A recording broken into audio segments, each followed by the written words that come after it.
Welcome back to the session, children. We are going to see a video for grade 5 English unit 6 poem I Wandered as a Lonely Cloud. I wandered as a lonely cloud. This poem is written by William Wordsworth. So this is a short introduction to the poem. I Wandered Lonely as a Cloud is one of the most famous and best loved English language poem. It was composed by romantic poet William Wordsworth. Why he is called as a romantic poet? He is the one who opposed all the structure for a poem, as the poem should be like this, like that. He broke down all the rules for writing a poem. And around 1804, though he subsequently revised it, the final and most familiar version of the poem was published in 1815. This poem was published in 1815. The poem is based on one of Wordsworth's own walks in the countryside of England's Lake District. So mostly William Wordsworth and the poet like Robert Frost, everyone will be or they will be writing on the topic which are held in their own life. And the poem is based on one of the Wordsworth's own walks in the countryside of England's Lake District. During this walk, he and his sister encountered a long strip of daffodils have long-lasting effect on the speaker. Firstly, in the immediate impression they make, and secondly, in the way that image of them comes back to the speaker's mind later on. So the same way Robert Frost will also be writing a poem like The Road Not Taken, which was written at an experience of his life, his own life. So they are belonging to the romantic age. That is why they are called as romantic poets. I Wandered Lonely as a Cloud is a quintessentially a romantic poem bringing together key ideas about imagination, humanity and the natural world. About the author. The name of the author is William Wordsworth. He was born in Cockermouth, Cumberland on 7 April 1770. Along with that, some of the information has been discussed in the introduction part itself. Summary. In this poem, the speaker says that wandering like a cloud floating above the hills and valleys, he encountered a field of daffodils beside, that is near the lake, beneath the trees. The dancing and fluttering flowers stretched endlessly along the shore, and though the waves, the lake danced beside the flowers, the daffodils outdid the water in glee. The speaker says that the poet could not help but be happy in such a joyful company of flowers. He says that he stared but did not realize what wealth the scene would bring him.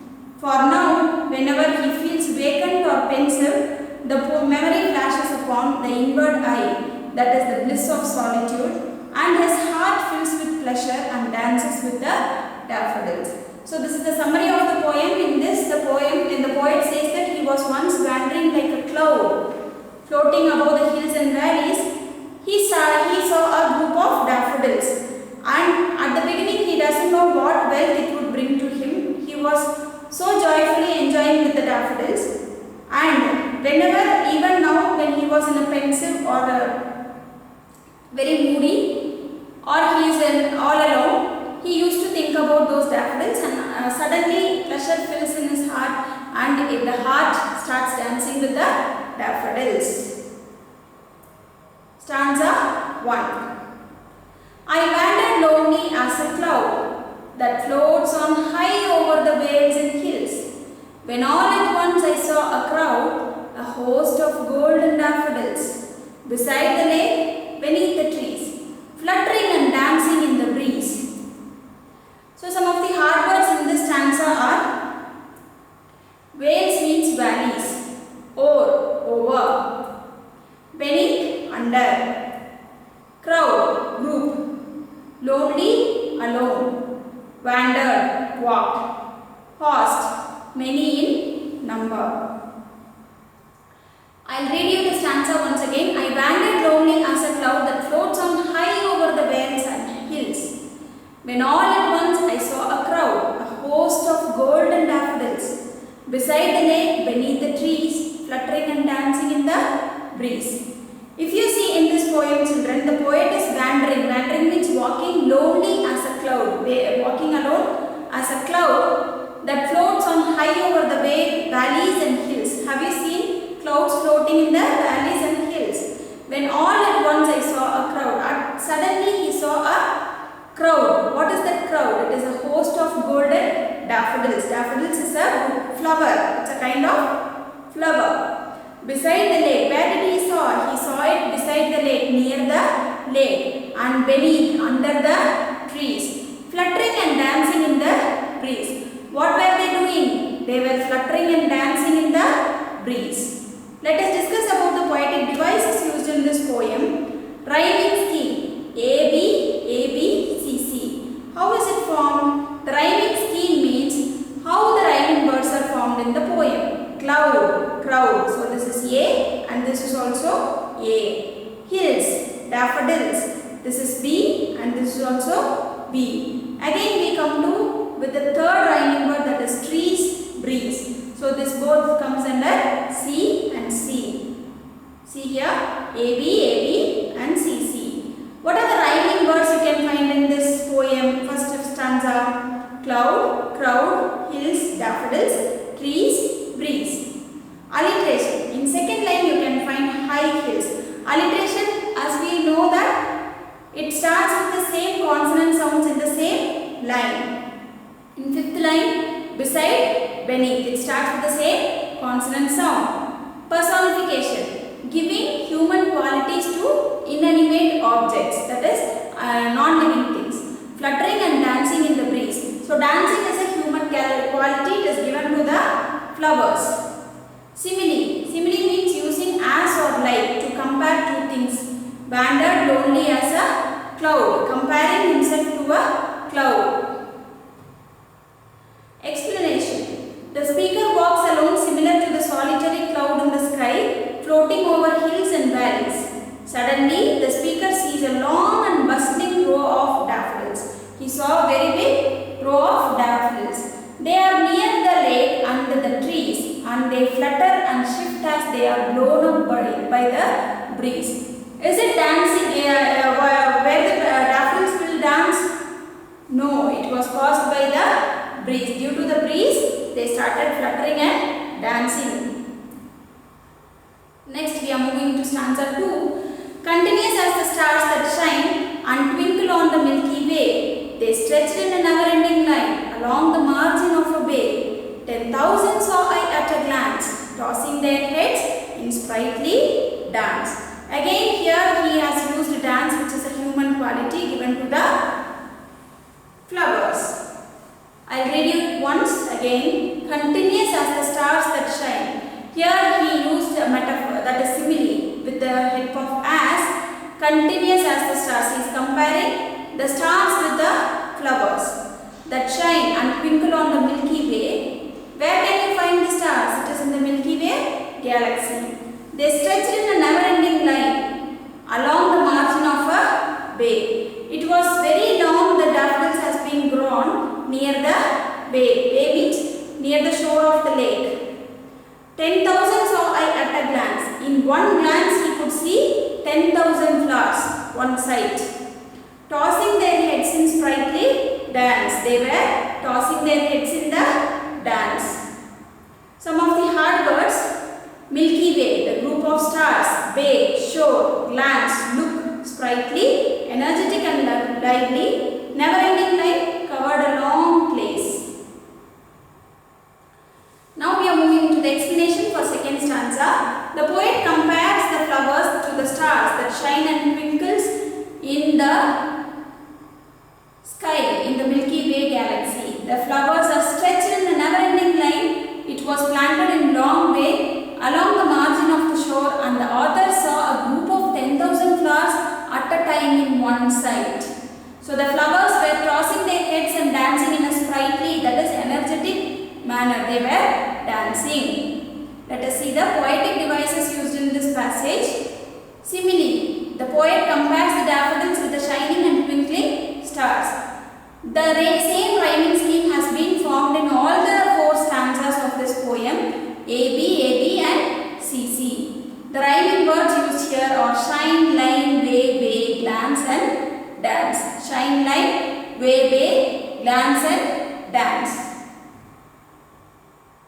Stanza 3. The waves beside them danced, but they outdid the sparkling waves in glee. A poet could not but be gay in such a jocund company. I gazed and gazed, but little thought what wealth the show to me had brought. He had also thought, see, the waves were beside them also danced. The waves means the lake's water waves also danced, but the flowers outdid the way they danced. Outdid means they were extraordinary when compared to the waves in dancing. The poet could not but be gay. Only thing, he was very happy and carefree. In such a jocund company, jocund means joyful company. He was gazing and gazing, looking and looking at the daffodils. But little thought, he had also thought that what wealth the show had to me is going to be brought by the daffodils.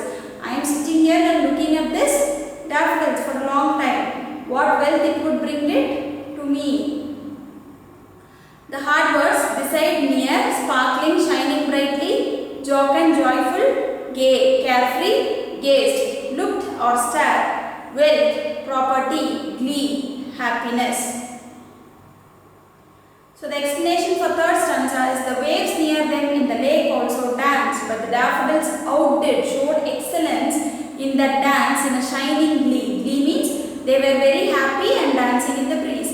The poet was gazing, that is looking or staring at the scene of a daffodils again and again, but he had a small thought, what wealth the scene has brought to him. In this line it shows that the author gives much of his time in looking at the daffodils. He had thought about even what wealth this scene would bring to him. The poetic devices used here are personification, again the dancing of the waves, rhyming scheme A, C, the same rhyming scheme. Rhyming words are they, gay, glee, company. It ends with E sound. Thought, brought. Alliteration, beside, but it starts with B, consonant. They, them. Repetition, gaze and gazed. The word gazed is repeated again and again in the lines. Next we are moving into stanza 4, the last stanza. For oft, when on my couch I lie, in vacant or in pensive mood, they flash upon that inward eye, which is the bliss of solitude, and then my heart with pleasure fills, and dances with the daffodils. So here also the last paragraph has been written by the author after some times, as he experienced the joy of looking at the daffodils. So what he comes to say, for often when he lies on his couch means a chair or a place where he used to sit or lie down, in vacant or in pensive mood, they flash upon in the inward eye. Inward eye means in his mind, which is the bliss of solitude. It is the bliss for his being alone. And then his heart with pleasure fills and dances with the daffodils. So once he thinks about the daffodils, his mind is fully filled with the pleasure. Oft, often, vacant, empty, pensive, thoughtful, inward eye, inner mind, bliss, complete happiness, solitude, being alone, couch, sofa or bed. Explanation, very often when the poet sits on his couch and in vacant or thoughtful mood, the poet recollects the scene of the daffodils in his mind, which gives him the complete happiness of being alone. And then the poet mind would be filled with pleasure and dances along with the daffodils. So now what happens? Very often the poet used to sit in his couch and lie whenever he was in a thoughtful mood, and once the daffodil scene has comes to his mind becomes very carefree and the pleasure fills in his mind, and his heart start dancing with the daffodils. So this was the wealth brought to him by the scene of the daffodils. Poetic devices used. Rhyming scheme A, B, C. Rhyming words are lie, I, mood, solitude, fills, daffodils. Alliteration, dances, daffodils. Assonance, off, on. What do you mean by assonance, children? So it is the vowel sound that starts with the same line in the same sound. So we have come to the end of this session. Now it is time for your quiz. Before getting into the quiz, the work you have to do is you have to read the poem well for once or twice until you understand the poem very well. So read the poem again and again, and once you feel that you have understood it very well, you can go and answer these questions. What does the word jocund mean? What does the word jocund mean? What are the things that are mentioned by the poet that dances with the daffodils? And you have to find whether the rhyming scheme is same for the whole poem. Yes, children, I hope you have understood this lesson or the poem very well, and you will be able to answer all these questions in a very good manner. So you have to read the poem once again and try to answer the questions asked by me. And I hope we are going to see in the next video very soon. Bye, children.